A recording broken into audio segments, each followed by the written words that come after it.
artist Craig Richards' channel, where you always learn a multitude of key concepts to improve your painting skills. Okay, welcome to paint class. We're here at the Arts Place in Danbury, North Carolina at my loft studio. We're continuing on with the snow painting from our trip to Utah.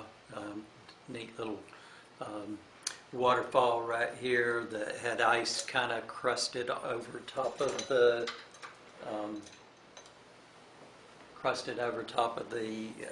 water. You can see the water flowing behind the ice. Kind of a neat scene. Lots of sunlight streaking through the trees. So last time we did the block in with the big blocks of value and color. And this week, what I wanted to kind of talk about, because we said when we come back to this that we were going to develop this painting. But there is something that's very important when you're developing a painting, and that's discipline.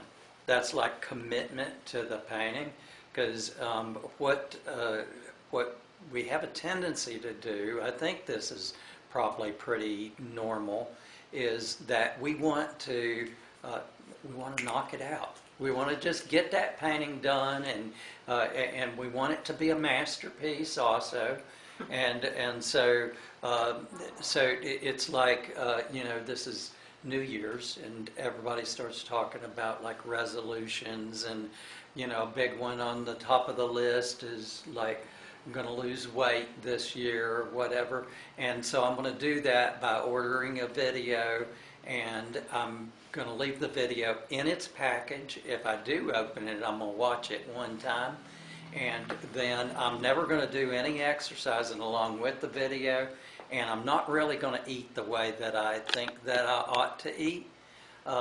Instead, what I'm going to do is I'm going to just hope that because I bought that video and I thought about it, that I'm going to lose weight this year. I mean, that's pretty extreme saying that, but the idea is there that we have to do the things we need to do in order to improve, right? And so one of the things that we want to do each stage as we're painting a painting is we want to evaluate. That's just a really important part of the process, is to get to a certain point and then sit back and look at it and say, did I achieve what I was trying to do in that process? If not, I can't really go on to step 2 until I get step 1 correct, right? Because otherwise, I'm going to finish this painting up and I'm always going to be going, I never really got that part of it right. It may be the drawing, it may be something else. But in this particular case, you know what it is? I never got the big blocks of value and color right. So that is key, because when we talk about the hand, the first thing is capturing light. And you might say, okay, I captured light in that, but how effectively did I capture light? Because setting up those big blocks of value and color are what is going to do that. And so I'm going to spend time today going back and just kind of trying to simplify and make the big blocks of value and color have more impact. Maybe it has impact right now, but have it have more impact than what it does at this point. So we're going to do that. If you look at the photo reference, you see this like very large big block of dark value, and it carries on over here to the trees in the background. It also goes over here into these rocky, kind of cliffy area over in here, and then even where the waterfall is, that area is really quite dark. And then the shadowy area in the snow that goes along the stream bed here and also is along the stream bed here is just a darker dark than anything that I have going on here. So this whole section could be much darker. Um, this whole section could be darker, not as dark as this, but darker than what I have laid in here. And there is more of this kind of like rock showing where there are some darks that I really did not get worked in to this. Also, look at this light color that is kind of an important part of the scene, which is totally missing in here. And it should be, even though it's small, it should be one of the blocks of value and color because it's a significant portion of our painting. So we're going to go back in and do that, and then hopefully we'll have some time to develop some of this color in the lit areas as well, that are in all of these trees, because there's a lot of trees there. So we're going to kind of talk about how to develop some natural tree color that has to do with pines in particular. So let's kind of get into that then. Okay, so identifying some of this that is not right is going to be important. One thing I did that I should say is I went back in and worked on the sky already. So a lot of these trees have been kind of obscured a little bit by me adding some blue in there. And last week I had put in kind of a dark blue, but it was just too rich. There's no sky that really looks like that really rich blue that I had going on there. So I had to smooth that out with some little bit lighter blue, a little bit more natural looking blue. Okay, so let's get into the darks, and part of that is going to be the rocks, part of that is going to be the trees. So I'm going to mix that very normal paint mixture that you see me paint all the time, which is that French ultramarine blue and that burnt sienna,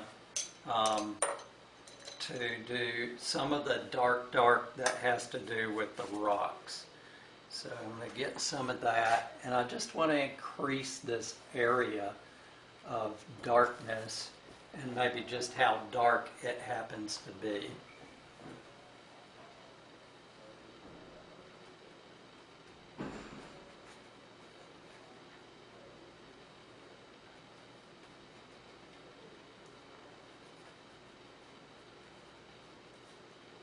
When we're doing these rocks, try to think in terms of rocks. They're rocky.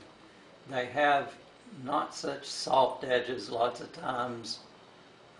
Lots of times they're a little bit more angular and sharp-edged in places.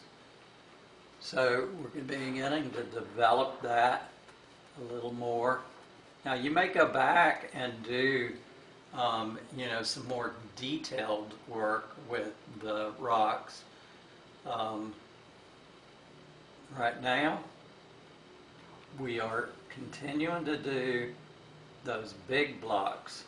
So I am kind of developing a little bit because some of these big blocks that I'm adding in here are not, big, massive big blocks, but I'm beginning to break that up a little bit.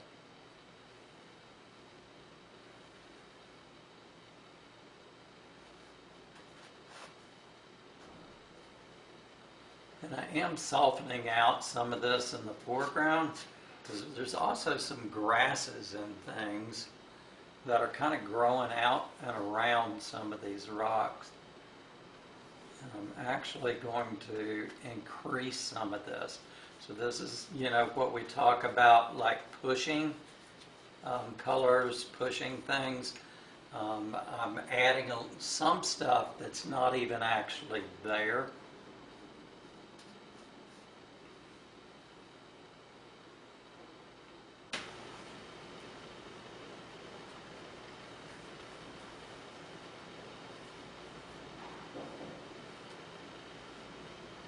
So we're just pushing these things pushing these elements.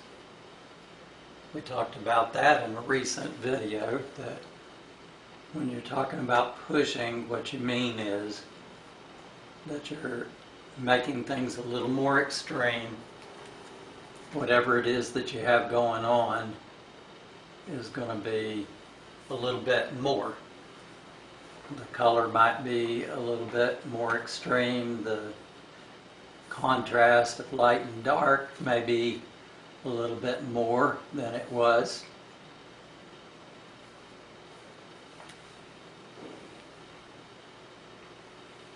And that's mainly what we're working on right now, is creating a little bit darker darks. Anything that is dark elements, we're kind of going, taking it to the next step, going a little farther with it. Not all of it is like super, super dark.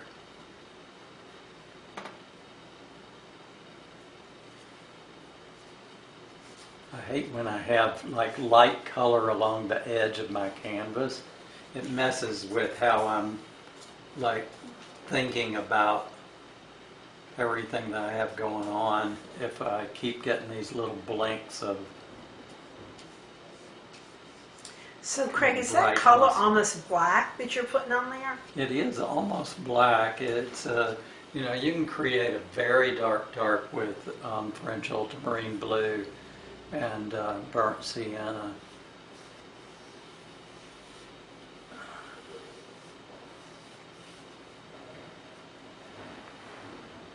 Now, I'm going to stop using that mixture, and I'm going to talk about something that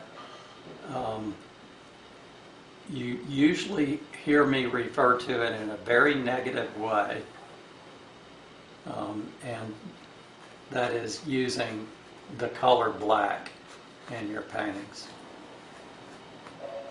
That's amazing. I try to get students to just not even keep black on their palette.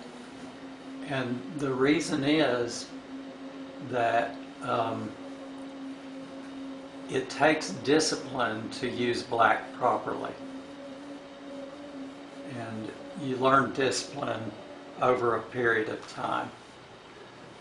And so what I'm trying to get you to think of, even as I'm getting ready to tell you about using black, is try to exercise discipline to only use black in the way that I'm about to explain.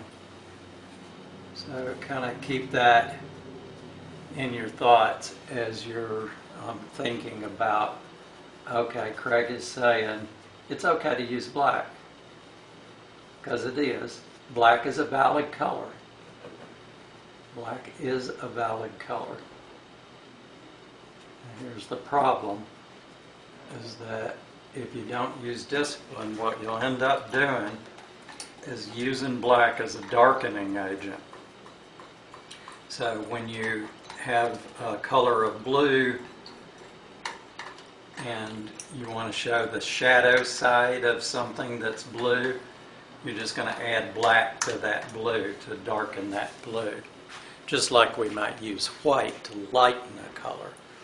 White and black are both very tricky. If you add too much white to a color in order to lighten it, at some point you lose the color. The color becomes too bleached out.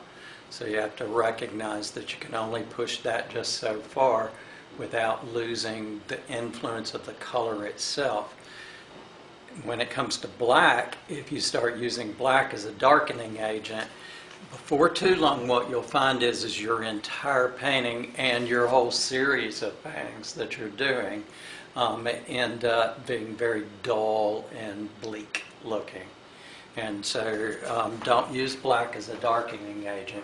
But Zorn had black on his palette, and what he would use it for was not to darken stuff, but to create colors with the black. So there are actual blacks that we find, particularly man-made things, are actually black, you know. But most of the dark colors in nature are not black, they are a dark color, okay? And so we got to be careful about that. But now you can mix some fabulous natural greens by using black. So up here in my upper left-hand corner, I've placed black on my palette today. You'll notice that ordinarily I don't have black on my palette, but occasionally I will pull out a color that I use for certain special circumstances. And pine color in particular, like pine trees, this black mix is really great for creating pine trees. So I'm going to show you 3 different mixes here.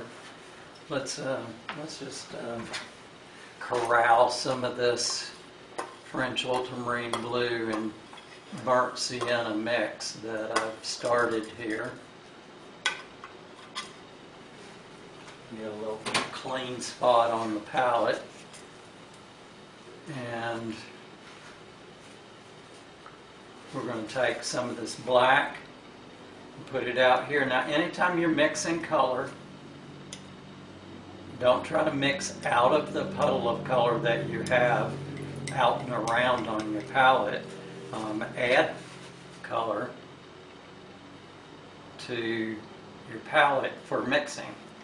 And you may feel like that's a waste, but it's not, because if you do that, you're going to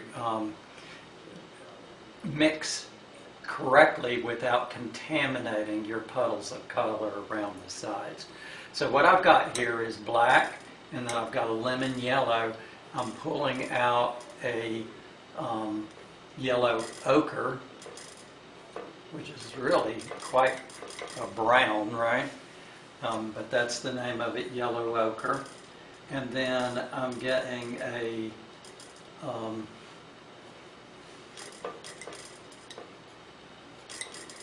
cadmium yellow deep, which is kind of like a stop sign yellow. If you're working in acrylics, diarylite yellow is the same thing. So I want to show you the different mixes. Always mix light into dark as opposed to dark into light, because it's easier to make that color change without getting overwhelmed. So I'm bringing this yellow ochre and kind of spinning it around a little bit at a time, grabbing a little bit of black at a time in order to get just a little bit of black added to the mix at a time. And this is going to end up being kind of like one of your darker greens that you can form, the very dark, dull green. You got to be careful, because it'll go to green all of a sudden, and then it'll go too far really quickly. So I'm just taking my time and pulling a little bit more black and a little bit more black into this mix until I have a nice puddle of very dark green, dark dull green.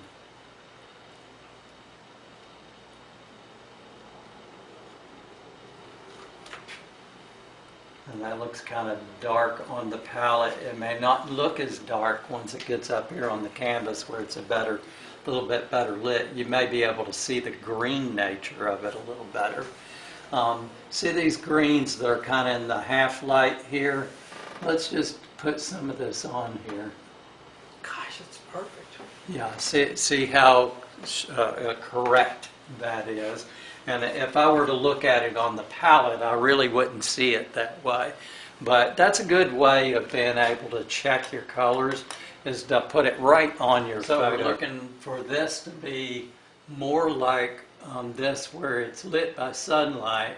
But you'll notice that these trees over here that are fully lit by sunlight are much warmer than the ones right back in here.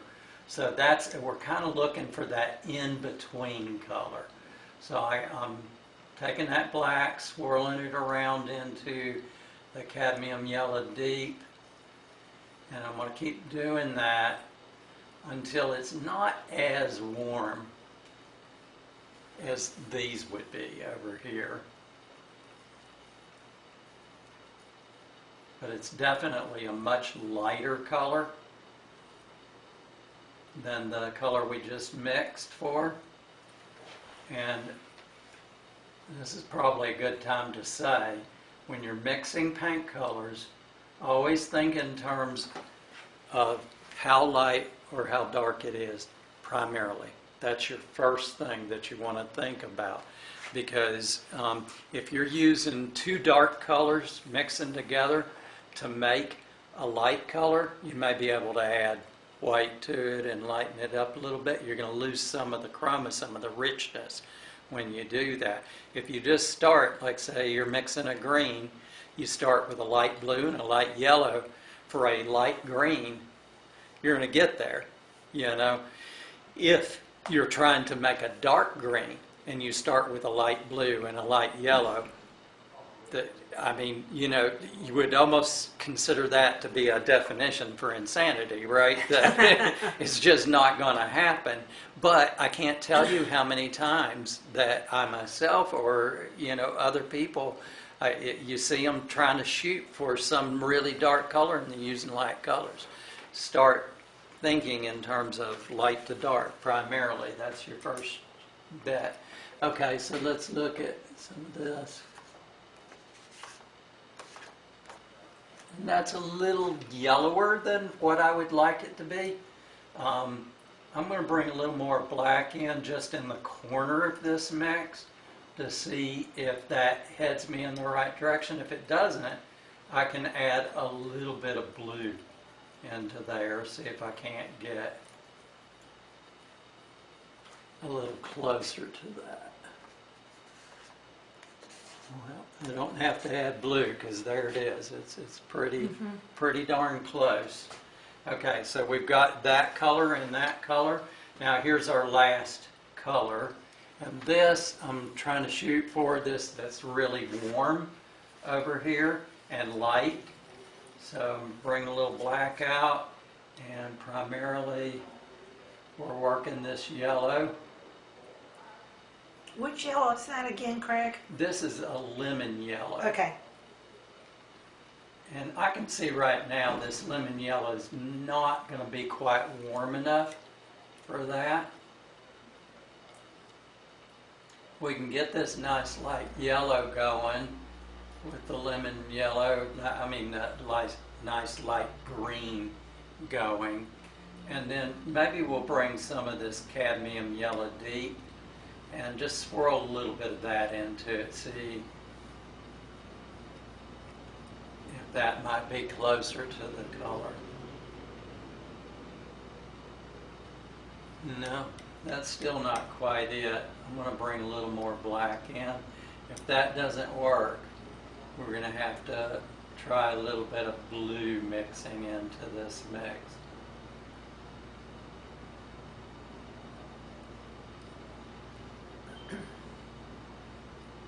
Okay, it's getting pretty close. Let's see. No, it needs to be warmer. It's definitely too high chroma, and it's definitely not warm enough. So let's go ahead and bring a little more cadmium yellow deep into this mix. Seems pretty extreme to me. It may be because of the high chroma nature of that. Let's see. And that's still not quite orangey enough. So I'm going to go with the cadmium yellow a little farther. You see why you just kind of swirl a little bit in it at a time? It helps you to hone in on the color that you're shooting for.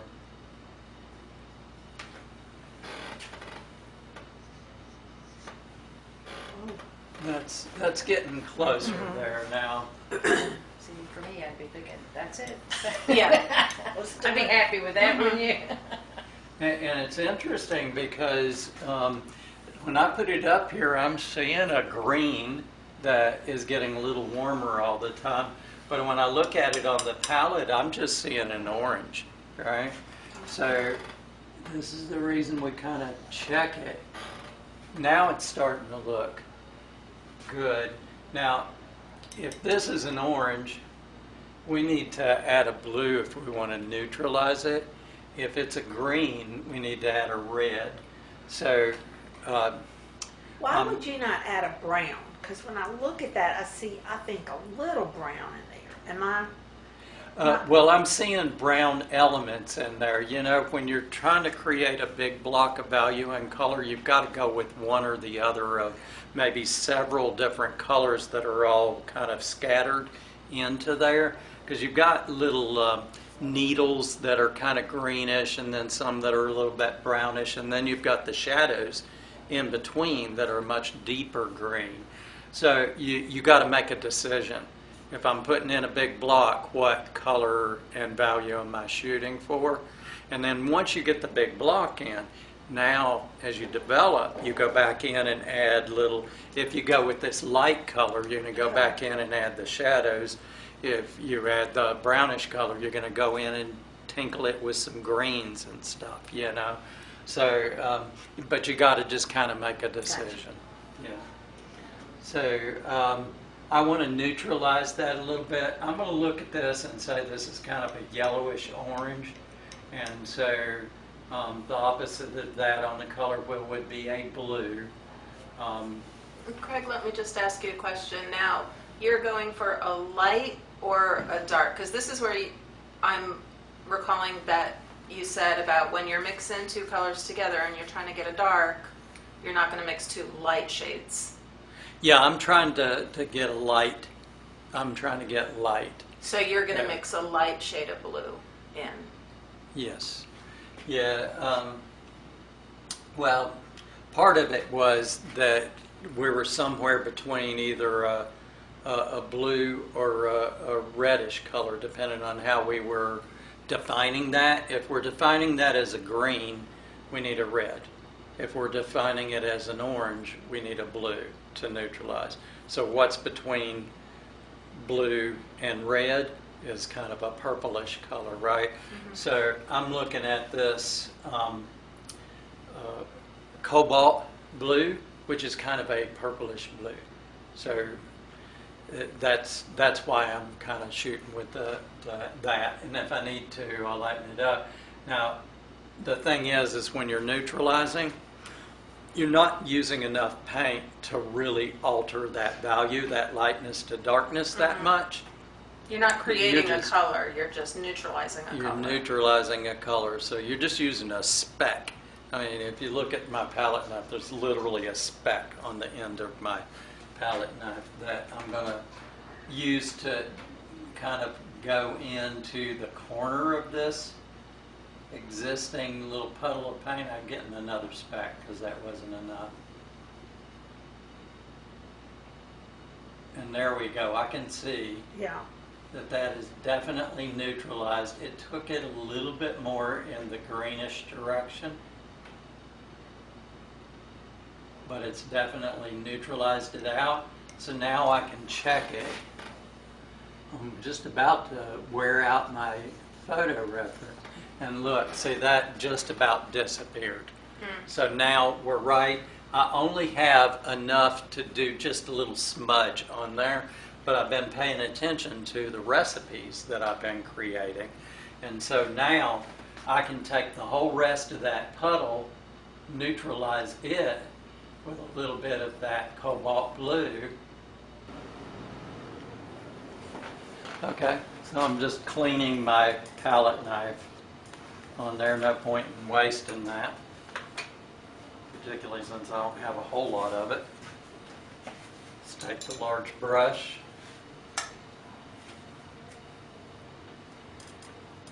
And we'll take all of this paint that we have. If we have to, we'll mix some more. And we're just doing the lit side.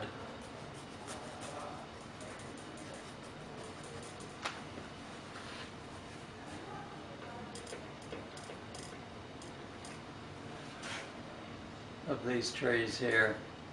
Slowing down just a little bit and getting a little bit of textures on the edges of this. Trying to pay attention to what I'm actually seeing there.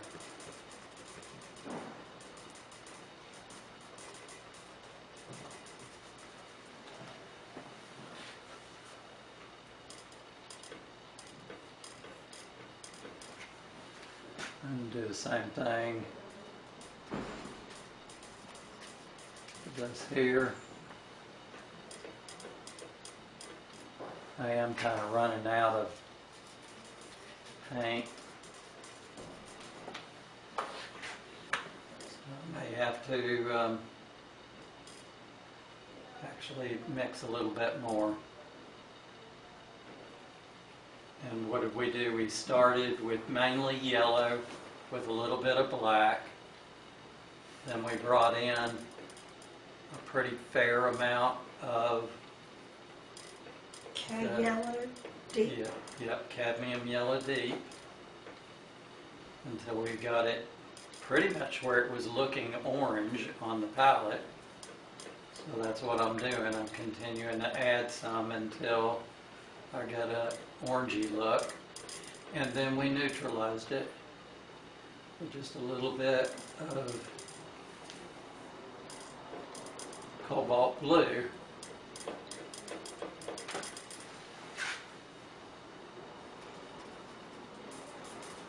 looks pretty orangey.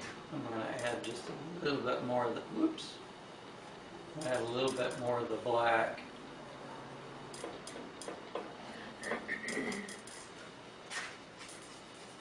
To get it a little bit more in the greenish range. But keep in mind that so often our left brains tell us what it is that we're seeing. If it's a pine tree, what color is a pine tree? Green. What color is that? It's not. It's not really a green. It's about as green as what we would consider a yellow ochre to be green. You know, but yellow ochre really is a brown, you know. I mean, look at that right there. So now we got, and again, that's your big block. You're going to break that up, add little bits of shadow into that big block. Let's use this other green,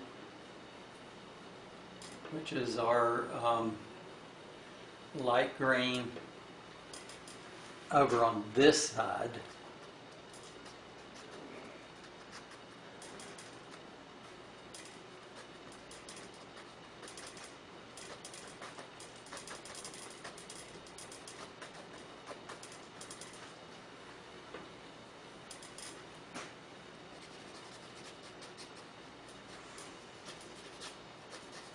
Easier to cover light stuff with dark than it is to cover dark with light. So allow yourself to go too far with some of this stuff. That is the light. And then you can go back in.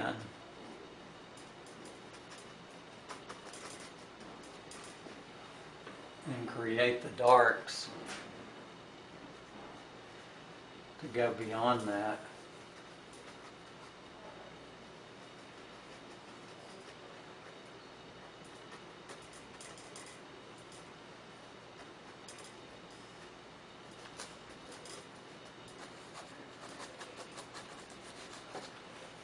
Okay, and then we've got the dark green, which is really kind of a brown color, muddy brown. One of the things that I really enjoy doing and taking students out to do kind of intermediate plein air classes is to use a pane of glass to paint on instead of a canvas, so that you can see straight through the glass, so that you're seeing it takes the drawing element out of the loop completely. So you don't have to try to figure out how big or how small something is, what's its shape, because you can see it. You just paint it right on the glass. You're just painting straight through the glass what you're seeing, right? And now you can just pay attention to the color. That's what this exercise is when you paint on glass, getting your colors accurate. And so you can take and mix on your palette and put it on the glass, and you can see, because it's right there exactly next to what you're seeing through the glass. And if it's not right, you take a flathead razor, zip it right off the glass and start over again until you get it correct, right? And what students always find is that when they're painting that mountain back there, or they're painting those trees, or they're painting that forest, that the greens that they create are always, always, always too high chroma and too green. The hue is too green. The color of the color is too green. It's so rare that you see a really green looking whatever. Okay, so I'm adding in, I think that could be darker too, so I'm going to go just a little bit more black. I just said don't use it as a darkening agent, but we're mixing this color with black, so it's okay in this case. And we're being a little bit more careful to, now this is easy to mix, because this is just a yellow ochre with black. So however dark you want it to be, you're going to just keep using black to darken that yellow ochre till it gets dark enough. But what I'm doing is I'm being a little bit more careful now to create shapes that really feel like the edges of the pine sticking out against that sky behind it. And we're going to come on around and create the shadows that are in among the lit areas on the light side of the tree. So we're getting this looking a little more accurate as well. May have to go back in with some lit stuff and create that a little more accurately. But that's part of developing a painting, as you go with it as far as you can, and then you kind of try to figure out, where did I go too far? What still needs to happen? And now we're getting these big blocks developed, and they are a little more accurate in their color and in their value. So some of it is development, some of it is just really making sure that the big blocks are looking correct.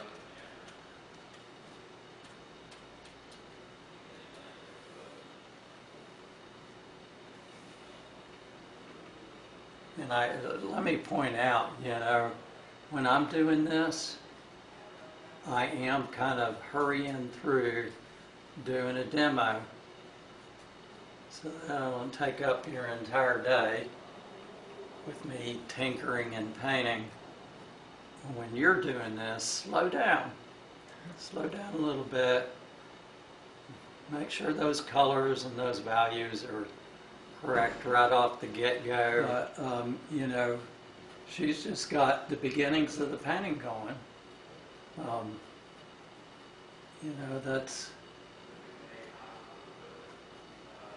That's where it's at, really. I can't stress strongly enough that that is where it's at, is getting the painting correct in the beginning.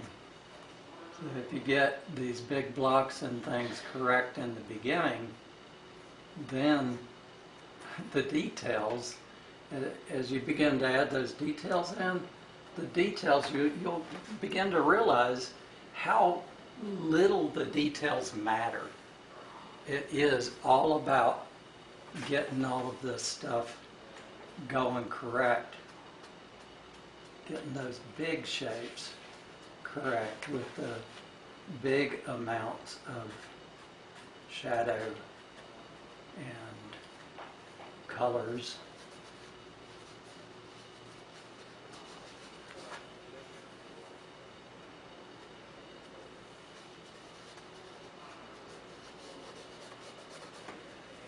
And if you can get that going right,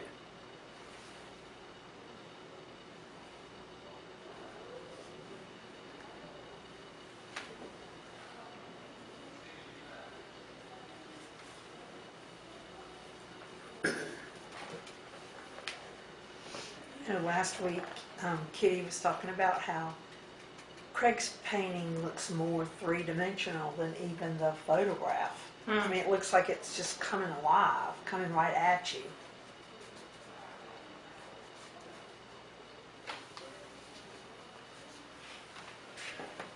That's true. so that's all I'm going to do today. That was a big step. That's a lot. And when we come back next week, you know, you would think that we would be ready to start really developing the painting, but we're going to be developing it by getting these shadows correct in here. And once we do have those shadows, the correct value, then really, at that point, we're ready to start painting a painting. Because prior to that, we don't have our big blocks in correctly. And, you know, the color may be okay with this in here, but the value is not okay. So once these snowy shadows get the right value, then you're going to see that lit snow pop out, and at that point, you'll be ready to start throwing some details in there that will make the painting actually read correctly so that we know what everything is. So we'll come back to it next week, okay? Any questions before we stop? So, you were talking about doing more detail. Are your trees, are you happy with your trees right now? Oh, no, the trees are just, I finally got the big blocks of value and color heading in the right direction. Okay. So, no, the trees have a lot more work that needs to be done to them. You're going to want to push the light on the sides of the trees a little bit more, but with almost everything that you're doing painting-wise, consider that until you get paint on the whole painting, one layer, you don't really know whether you got those big blocks right or not. Once you go back in and do what we did today and develop those big blocks better, now the next thing you're going to do is you're going to start evaluating all of the details against everything that's there. You can't really see it until you get there. You know, you can guess at it, but you can't really see it. So I'm definitely seeing that I'm going to want to put more light on the edges of some of these pines, definitely right in here. And then I'm also going to want to incorporate some of those browns that we're talking about into here, some of the deeper shadows into The here. tree trunks are brown. Yeah. So a lot of that has to be kind of developed. You know, now you're breaking up those big blocks and creating all of the little chatter that goes on inside of a pine tree. There's a lot that happens in pines like that. You don't see it as much in deciduous trees. You see it more as bigger splotches of change-ups. But with pines, gosh, yeah, because if you think about it, it's all those millions of little needles catching light and shadow in a million different ways. So, yeah. Okay. That is beautiful. It really is. It's really coming to life. I'm going to take a picture of it now. I was gonna say, gosh, I loved it before you did anything to it, Greg. Oh, gosh.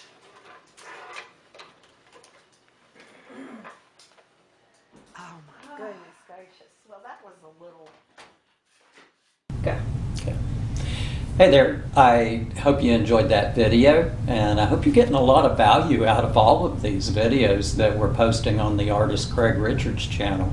There's all kinds of how-tos, there's the weekly paint class, and there's occasional outings like going out in plein air somewhere. We're going to be going down the Yadkin River in the spring, going to museums, things like that. I think you'd enjoy those. If you're getting value out of these, then like, subscribe, hit the notification bell. You have to subscribe in order to be able to hit the notification bell, and that's for you. The reason I'm saying that is so that you know when the next paint class is coming out, so that if you're working on a painting and we're doing it again the next week, that you can follow along with us. And leave us comments, not just for me, but for the students as well. Say, Deb, you did a great painting, Kitty, you did a great painting, or Craig, you did a great demonstration this week. That builds us up, and we want to build you up as well. We want to help you to keep painting and keep growing. You're doing great. Don't tell yourself you're not. You are doing wonderful. Just keep at it, and you'll learn and grow each week with us. So, happy painting. Okay.